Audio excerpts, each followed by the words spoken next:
Hi, I'm Olivia Belanger, and welcome back to Invisible Illness. This episode's guest is Ellen Driscoll, a 64-year-old Swanzey resident who's been living for years with dysautonomia, a nervous system disorder that disrupts her autonomic body processes, like her blood pressure and her heart rate.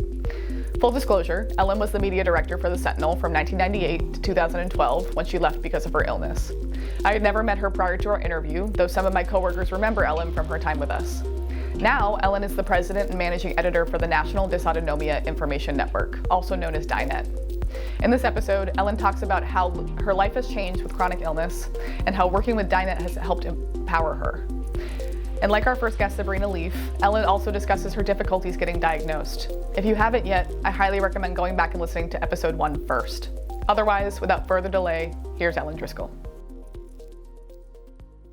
I'd love to start with your diagnosis, when you were first diagnosed. Can you walk us through that? Sure. I had a second spine surgery that fused my thoracic spine all the way down to lumbar, front and back. And I woke up in the hospital in the recovery room, and every time they tried to sit me up, my blood pressure tanked and my heart rate went through the roof. And it took about, 3 or 4 days for them to get me upright. Thought it was all done. And then I started having a lot of symptoms following that. Like within a month, as I started trying to move around, trying to get ready to go back to work, I started having dizzy spells when I stood up, and would come close to fainting, but not really like a faint. I would end up on the ground, but I could hear everything around me, but I couldn't move. I would lose all control of my body. And it was terrifying. Yeah. So I started going to different doctors to find out what was going on.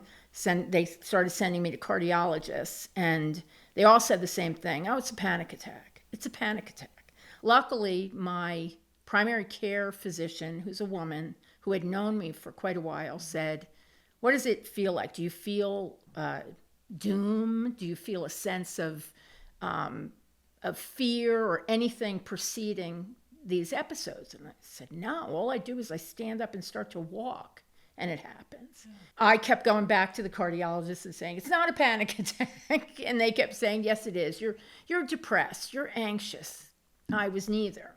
My primary care actually handed me an article that she had printed out about POTS, which was the first time I had ever heard it. It stands for Postural Orthostatic Tachycardia Syndrome, which is why they condensed it to POTS. And at first when she said, have you ever heard of POT? I was like, well, yeah.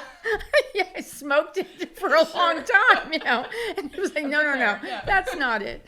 So she told me to take it to my cardiologist and ask him if he would consider this. He took one look at the paper and crumpled it up in a ball and said, no, you don't have that. About a year and a half passed with at least 4 different cardiologists, multitude of tests, with wearing cardiac monitors for a week, for a month even, one of them. And the whole time I was still going to work. And these episodes were happening with more and more frequency the more active I became. So I would go up that staircase, at the Sentinel, and I'd get to the top and I'd be on the floor. So finally, my primary care found a neurologist. She said, maybe we need to go through neurology instead. And the neurologist who I saw, who was also a woman, said, oh no, it's not a panic attack. Your doctor's right.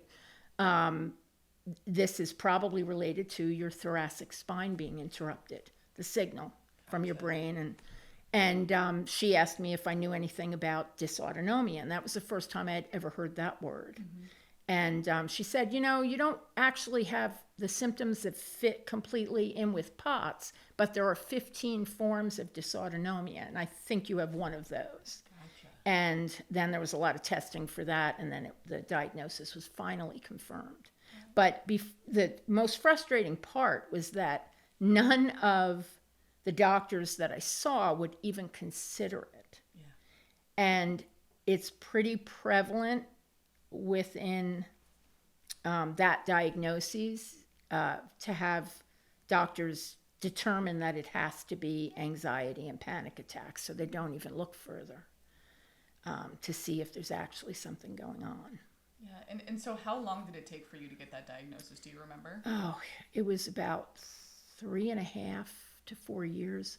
Wow. And that was fast. Most people with dysautonomia, it takes about 7 years on average. And so how often were you having those spells? Oh, up to 20 a day. By the time I left work and had to go on disability, it was like 20 a day.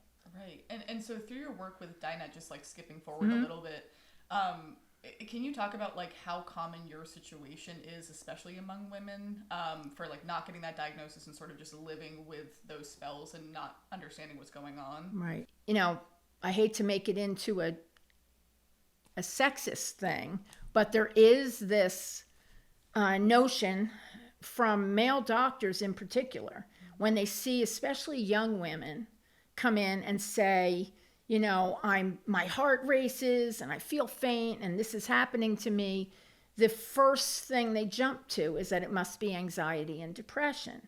And not that the thing that's tough with chronic illness is when you have been ill for a while, and especially when you're not being heard, you do become anxious and depressed. I mean, I was anxious to leave the house by myself because when I'd have an episode out, people would try to call 911 for an ambulance, but the recovery from an episode in terms of consciousness is under 5 minutes. Right. So, you know, I didn't want an ambulance called. I didn't want, you know, so I was afraid to go out alone because it would happen. But it doesn't happen when you're driving, so there's no reason to stay in except fear. So, you know, it's very common. It's the number one complaint that people deal with is they can't get diagnosed because they can't get past that. And then once it's in your medical chart, the next doctor you go to sees that the first doctor thought it was anxiety and depression and that you wouldn't hear it. Right. How did they come to terms to that? Like, I know you talked about going to the neurologist, but like, did they do certain tests? Like, is there anything that people who might be experiencing this should be doing to get one?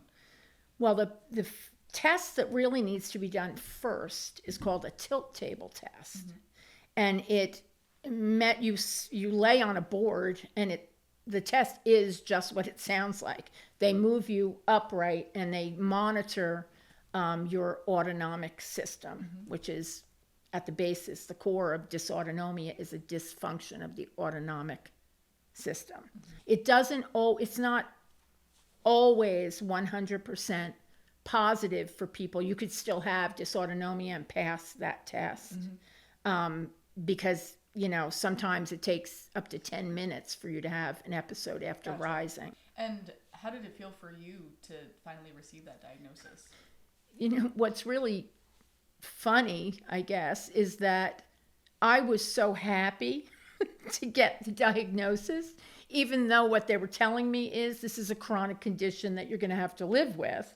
I'm not being told that it's all in my head and I can do something about it. I desperately wanted to be able to take action to get a handle on my life, you know. Yeah. So what were your next steps after being diagnosed? How do you live with this? You know, does that look like?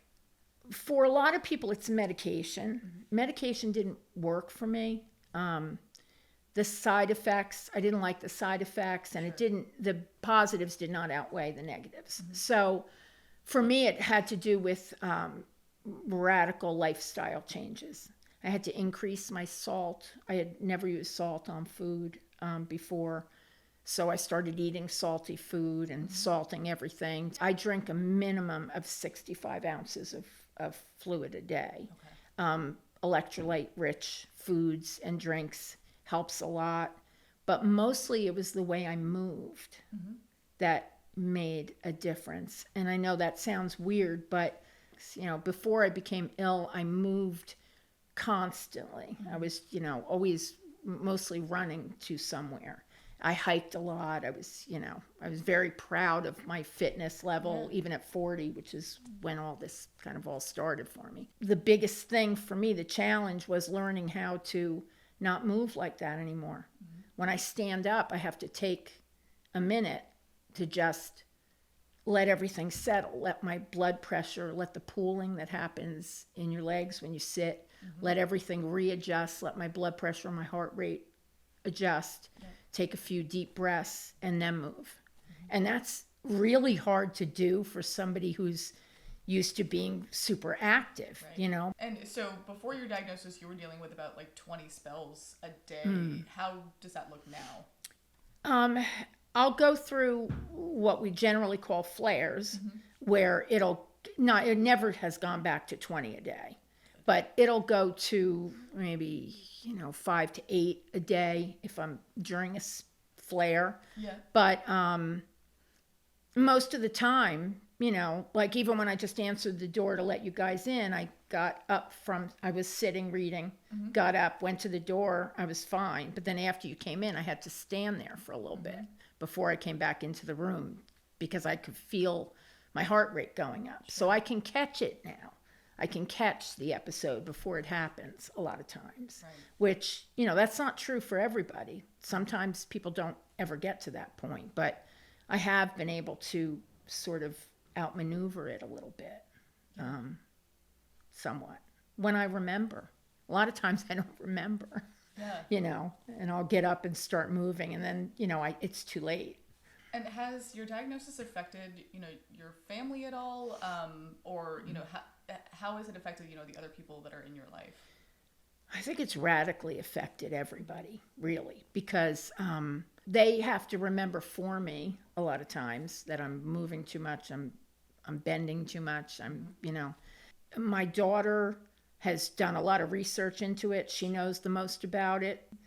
The one that's changed, that it's affected the most, I think, is my 10-year-old granddaughter, because even though she's not frightened by it, she knows, I've had to prepare her because I'm alone with her a lot, and I don't want her to be scared if I'm on the floor, and so she knows all about it, but she is the one that she'll see if I stop moving all of a sudden, and because I can't even speak, if I'm trying to catch myself and get a hold of my heart rate, I have to just kind of freeze in place and just let everything settle. And she'll be up and she'll be running for, my oxygen or my water or whatever, to cool me down so she, I'd like to think that it has prepared her to be a good caretaker at some point in her life, or to be more. I think she definitely has learned empathy. Yeah, for sure. At a very young age. Hopefully it hasn't made her anxious.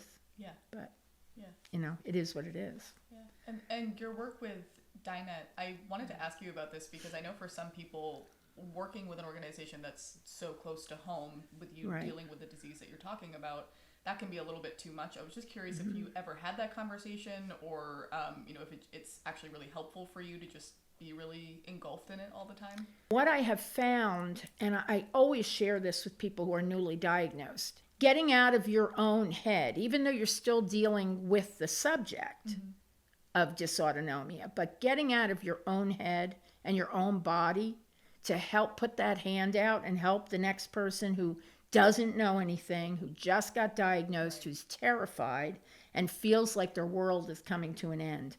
Being able to do that and say, no, believe me, look at me, it gets better. You can manage this. Life doesn't end. It's going to change. But life changes anyway.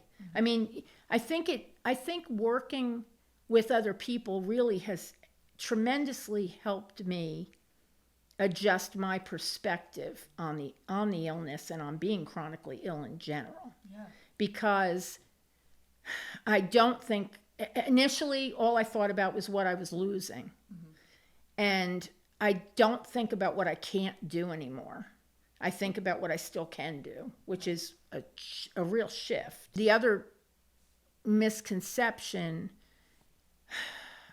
I think, really is more relates to chronic illness in general, and that is the whole thing about invisible illness in general. And that is that you look fine.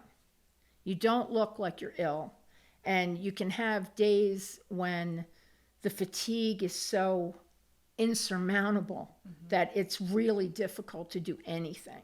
So people who are around you, you know, there's a learning curve for them to understand that, you know, you're not using it as an excuse. You know, it's something that happens. You can't predict it. And you have to be flexible, which means the people around you have to be. Right. You know, there's a thing, I don't know, have you ever heard of the spoon theory? No. It was a way of explaining what a day is like for someone with chronic illness in general, and certainly with dysautonomia. We start out our day with maybe $100, if you think of it that way, right? And everything you choose to do takes a portion of that money. Sure. So if you're my friend and you call me up and you want to go to the movies at night, well, then that might not be the day that I go food shopping, because food shopping is going to take $50 of my money for the day. Your whole day is like that. And that's a radical shift to make, because most people don't live like that, but you have to. You have to plan in advance how you're going to navigate your reserves for that day. Right. But it sounds like you have a good support system that understands that. Yeah. I do. Yeah. I'm lucky, very lucky.